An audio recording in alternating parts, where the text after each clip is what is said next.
belajar dari itu. Ayo, mau makan dulu langsung makan. Ayo cepat, siapa dulu mulai? Kak. Maaf ya yang di rumah, jangan kaget. Hari-hari ini para istri akan liar dikit. Recording in progress. Ini kucing dari Australia, dari Eropa. Ayo. Itu apa Kak? Saya ditanya dong. Pertanyaannya, Iya. banyak orang yang begini Pak, banyak orang yang bilang waktu kita mau menikah berbahagia. Ternyata tidak bahagia. Ternyata memasuki dunia pernikahan, kenapa tidak bahagia ya? Jangan Apakah buat ada takut. wajah kebahagiaan? Jangan buat takut yang belum menikah. Penting bagi yang belum menikah, pikir 1200 kali sebelum lupa caranya bahagia. Terus gimana? Jadi pertanyaannya, sebenarnya ada Sudah. Ya, sinyalnya ini ya. Iya. Saya ulangi, rencana Tuhan sejak awal, bahkan sebelum ada pernikahan di bumi, rencananya menikah itu wajib bahagia, bukan harus. Kita buka ayatnya, Kejadian 2 ayat 8. Nah, artinya kalau ada orang menikah tidak bahagia, berarti orang itu keluar tinggalnya dari firman ini. Ayo baca semua. Kejadian 2 ayat 8. Ya, saya ulangi, menurut rencana kekal kerajaan surga, semua orang yang menikah wajib bahagia. Tahu bedanya wajib dengan harus? Doa jawab. Tahu bedanya wajib dengan harus? Saya tanya, cepat jawab. Tahu apa? Kalau tahu jawab. Apa bedanya wajib dengan harus? Ayo, wajib. Udah baca. 1, 2, 3. Selanjutnya Tuhan Allah membuat taman di Eden di sebelah timur. Disitulah ditempatkannya manusia yang dibentuknya itu. Kata manusia di situ adalah Adam dan Hawa, betul atau tidak? Nah, ketika Adam dan Hawa belum ada, ternyata Taman Eden itu sudah ada dulu. Nah, jadi menurut firman ini, semua pernikahan itu wajib bahagia. Kenapa wajib bahagia? Coba, kalau kita mendengar kata taman, langsung muncul apa di benak? Indah. Ada nggak orang mendengar kata taman, sedih, sendu, galau? Mungkin nggak? Ayo jawab, mungkin tidak. Tidak mungkin. Suasana taman itu selalu segar, indah, menyenangkan. Semua yang indah-indah selalu ada di dalam taman. Nah, kalau ada pernikahan tidak bahagia, berarti mereka keluar dari taman itu. Nah, terus bagaimana caranya supaya Taman Eden tetap Taman Eden, nggak jadi Taman Eden? Ada alat yang Tuhan sediakan. Ngurus taman itu mudah atau susah? Susah. Tapi buat Taman Eden tidak susah diurus, sebab cuma ada satu alat yang Tuhan sediakan buat kita. Alat itu namanya pengampunan. Jadi panggil nona, penginjil, hamba Tuhan, pendeta, atau istrinya orang Jawa. Oke. Jadi pernikahan yang tidak bahagia karena tidak mau saling mengampuni. Apa kata lainnya? Tidak mau saling mengampuni. Ada. Menang sendiri. Menang sendiri, hampir betul. Egois. Maju lagi. Oke, saya jawab sendiri. Karepe dhewe sama. Tidak mengampuni artinya saling menuntut. Maka itu dalam keluarga di Taman Eden tidak boleh ada kata gini, pokoknya. Ngerti kata pokoknya? Pokoknya aku mau kamu begini. Pokoknya aku mau kamu begini.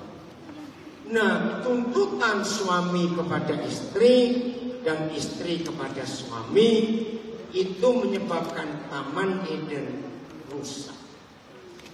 Lalu apa? Kalau nggak menuntut, mengharapkan. Maka itu di dalam kasih ada pengharapan. Nah, jadi yang belum menikah, catat kebenaran. Kembali, cepat. Pemainnya cuma satu. Ada dua, ada. Banyak itu. Anti kok duduk situ anti. Jangan gaji buta. Jadi gimana? Jadi, sebentar, yang ngikuti online bisa ikut tanya juga ya. Ya. Operator saya guru cantik namanya Fani Gunawan. Banyak dong. Baca. Iya. tadi kesimpulannya, biar Taman Edan nggak berubah jadi Taman Edan, ya harus ada saling mengampuni. Tidak boleh saling menuntut. Tidak boleh saling menuntut. Jadi jangan pernah, ada juga ungkapan begini Pak, jangan pernah menikah kalau kita menikah cuma mencari kebahagiaan. Menurut Bapak itu gimana? Ya. Mengapa ada kalimat seperti itu? Karena mereka menuntut. Misalnya sebelum menikah, kayak tadi penginjil share bilang, mikir kalau menikah dengan orang Jawa, oh bakal begini, bakal begitu. Halus lembut. Ternyata enggak. Maka itu ekspektasi semua kita yang menikah bukan untuk diri sendiri. Recording in progress. Tapi untuk berdua. Ya, bukan untuk diri sendiri. Maka itu tadi ada yang jawab, nggak boleh egois, betul? Itu jawabannya. Biasanya kita kalau dengar Pak begini adem ya, tapi praktiknya di rumah kok nggak bisa. Nggak bisa, mengampuni itu namanya. Bagaimana Bu Yoko? Susah ya kalau di rumah. Oh gampang. Ada ibu-ibu yang mau bertanya? Ada yang ingin bertanya? Ayo cepat. Oke, Bu Yuli mau tanya. Maju. Iya, kelihatan cantiknya. Seluruh dunia menonton. Loh, bawa catatan ini ya. Pertanyaan saya, bagaimana kebahagiaan menurut firman Tuhan? Ya. Bagaimana kebahagiaan menurut firman Tuhan? Gampang. Kalau hidup gak punya musuh, itu bahagia. Amin. Amin. Punya banyak penuh dendam. Jadi apa yang Tuhan Yesus ajarkan selalu mengampuni. Luar biasa. Tidak punya musuh. Berdamai dengan siapa saja. Itu bahagia. Yang lain gak aman. Begitu sambil belajar ini, jujur masing-masing masih punya berapa koleksi musuh yang belum diampuni. Oke, udah?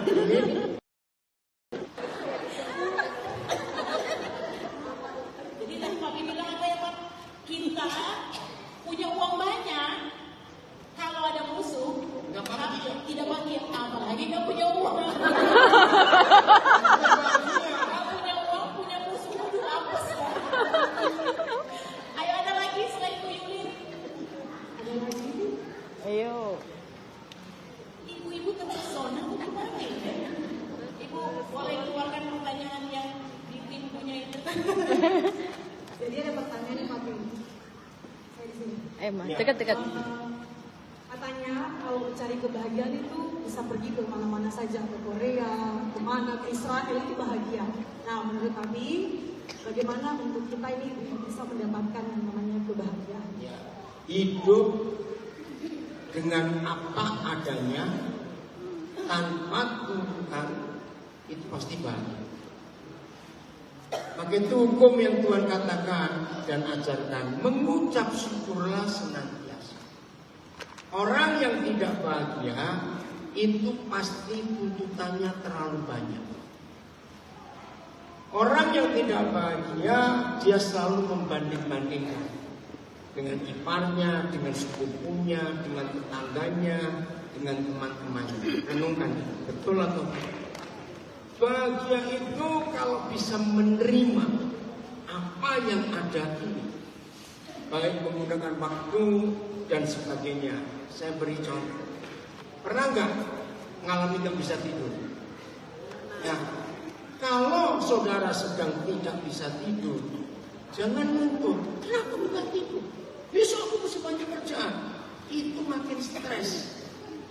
Nggak bisa tidur, nikmati, senyum, melihat wajah Papa. Tuhan Yesus, terima kasih Tuhan. Aku tak bisa tidur, aku mau merenung. Dan percayalah, kalau ketika kita nggak bisa tidur dan tidak ada tuntutan kepada siapapun dan apapun, ucapkan syukur atas waktu yang nggak enak ini. Walaupun nggak tidur, percayalah, besok bangun tetap segar.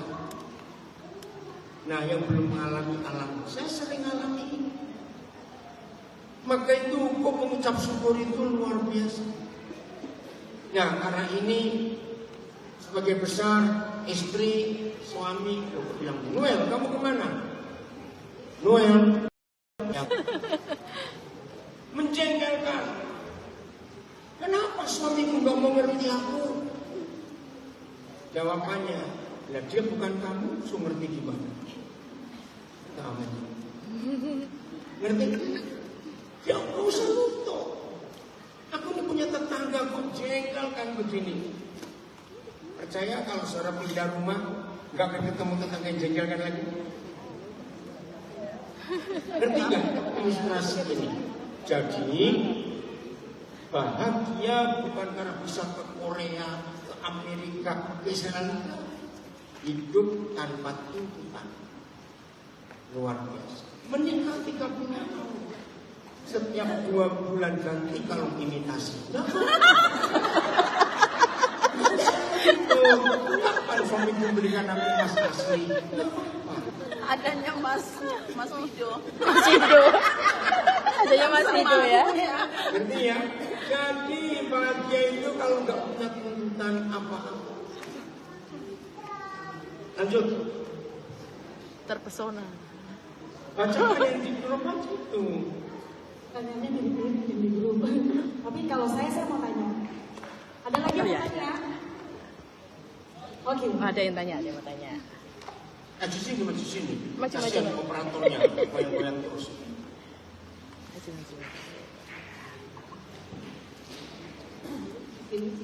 Ya, udah langsung. Jadi saya mau tanya, karena saya bekerja, terus di tengah keluarga saya menerima sesuatu. Ya, dengar. Di tengahnya ada apa? Di tengahnya saya tidak tahu saya lakukan apa. Apa? Sampai mereka cerita saya. Cerita. Setelah itu papa mama tuntut. Papa mama nuntut. Kenapa kalian bisa cerita anak saya? Anak saya tinggal dengan mama mantunya dengan suaminya saja dia tidak menuntut. Dia makan tidak pun ke rumah pun tidak pernah cerita. Ya, Akhirnya mama menuntut, juga kita menuntut. Akhirnya kita bisa. ada anak nggak? Ada Pak. Ikut siapa ini anak? Papa mama. Akhirnya kita bisa. Saya lebih memilih mama orang tua sendiri. Karena saya berpikir bahwa selama ini saya hidup di dalam rumah sama mertua sama suami saya. Apapun yang suami saya lakukan untuk saya terima. Tapi kenapa orang lain bisa bicara sesuatu yang tidak sesuai dengan perasaan yang saya dirasakan? Kita jawab pertanyaannya. Oke, ada 2 jawabannya. 1, konseling pranikah itu penting. Jadi yang belum menikah perhatikan ini. Konseling sebelum menikah. Jadi maaf, kami nggak nyalakan gereja yang memberkati pernikahan kalian. Berarti ada yang salah. Harusnya dikenali. Hal kedua, menurut Kejadian 2:23, suami tidak boleh bawa istrinya untuk tinggal dengan orang tuanya. Itu Kejadian 2:23. Nah, jadi sebelum menikah pun harus ditanya. Maka itu berapa kali saudara mendengar saya mengajar, khususnya anak-anak perempuan, perhatikan. Final dari semua keputusan ya atau tidak, tanya kepada calon suamimu, sudah punya rumah atau belum? Gak harus beli, gak harus milik sendiri, mau ngekos, mau rumah petak, pokoknya suami tidak boleh membawa istrinya untuk campur tinggal dengan orang tuanya. Itu sudah tidak mungkin. Ilustrasinya satu dapur nggak bisa dua kopi. Jadi kalau tadi siapa namamu lupa? Laut C tanya kenapa? Ya ini masalah. Dari awal nggak dikenali siapa calon suamimu dan dia pun nggak kenali siapa kamu dan orang tuamu. Nah yang kedua harusnya nggak boleh masuk ke rumah mertua. Ya sudah terlanjur ya. Mulai sekarang hidup yang benar, ya besarkan anak. Oke? Tadi papi bilang suami nggak boleh bawa istri tinggal satu rumah ya. Dengan orang tua ya. Kalau istri bawa suami.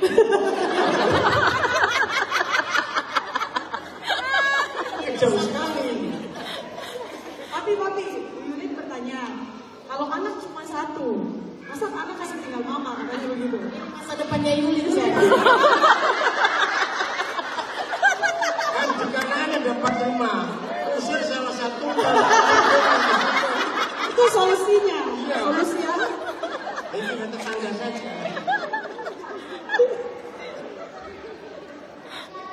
Dan begitu kalau tinggal di rumah sendiri, seperti papi bilang tadi, walaupun cuma ngekos, kita bisa nyanyi. Lebih baik di sini, rumah kita sendiri. Terus sekarang pertanyaannya, ada orang bilang ukuran kebahagiaan itu kalau sudah punya anak. Ternyata setelah punya anak 4, nggak bahagia juga. Artinya kurang 6 lagi. Jadi ternyata bahagia itu bukan karena anak. Bukan. Pokoknya bahagia bukan karena uang, punya mobil, rumah, berlian, 1 kilo emas, 2 kilo. Enggak punya musuh, itu bahagia. Hidup gak pernah jengkel dan dijengkelkan oleh apapun juga, itu bahagia. Catat ini baik. Setuju? Maka itu sampai mendengar termasuk yang ngikuti di rumah, periksa hati. Masih ada nggak orang-orang yang berjengkel saudara atau saudara jengkel orang itu hari ini selesaikan? Bukan selesaikan, bunuh orang itu, bukan. Rata-rata ibu-ibu sini nggak ada musuh, kecuali suaminya. Ayo, Masih lagi nih sebelah sini kayaknya harus bertanya, harus ini. Ayo, Ada yang mau tanya? Bu Esther mau bertanya. Oh ini ada di belakang gitu. Tunggu, ada yang nulis itu. Esther sini baca dulu. Udah kamu dulu sendiri. Ya, habis ini harus ada 20 istri yang cerita tentang keluarganya. Harus tunjuk nanti 20 ya, harus organisasi. Ada pertanyaan, bagaimana caranya kita menemukan kebahagiaan? Sedangkan yang di depan mata itu berlawanan. Ya. Kita mau pura-pura. Coba ini mesti tanyakan depan mata itu suami, mertua, teman, tetangga, itu siapa? Biasanya siapa yang dimaksud di depan mata itu? Ya kayak kondisinya itu tak memungkinkan. Nah, ya siapa di depan mata ini? Keluarga. Suami. Oke, berarti harus ganti kacamata. Oke. Jadi kalau suami menjengkelkan, pakai kacamata buram. Kacamata buram. Amin enggak? Oke, ada ilustrasi bagus. Satu kali ada satu keluarga baru pindah ke tempat baru. Nah, pagi-pagi, pagi pertama mereka bangun di rumah baru. Tetangga sebelah baru jemur baju. Terus setelah berharian, istri yang baru pindah ini bilang ke suaminya, tolonglah Pak, beri nasihat ke tetangga sebelah. Ada apa? Ini sudah berapa hari ini kalau kita bangun pagi, aku melihat istri tetangga ini jemur baju. masih kotor. Pasti sabunnya salah, atau mesin cucinya jelek. Nah ini loh bedanya laki dan perempuan. Perempuan itu bisa menemukan apa saja yang dilihat, yang gak ditemukan laki-laki. Betul atau salah? Nah itu masalahnya. Oke? Nah setelah dicek, memang pakaian itu kotor yang dijemur. Tapi ternyata bukan masalah sabunnya, bukan masalah mesin cucinya. Ini rumah yang baru mereka tempati. Nah istri ini kalau melihat tetangga sebelah itu dari jendela dapur, lalu malam itu tanpa istrinya, suaminya bersihkan jendela dapur itu luar dalam.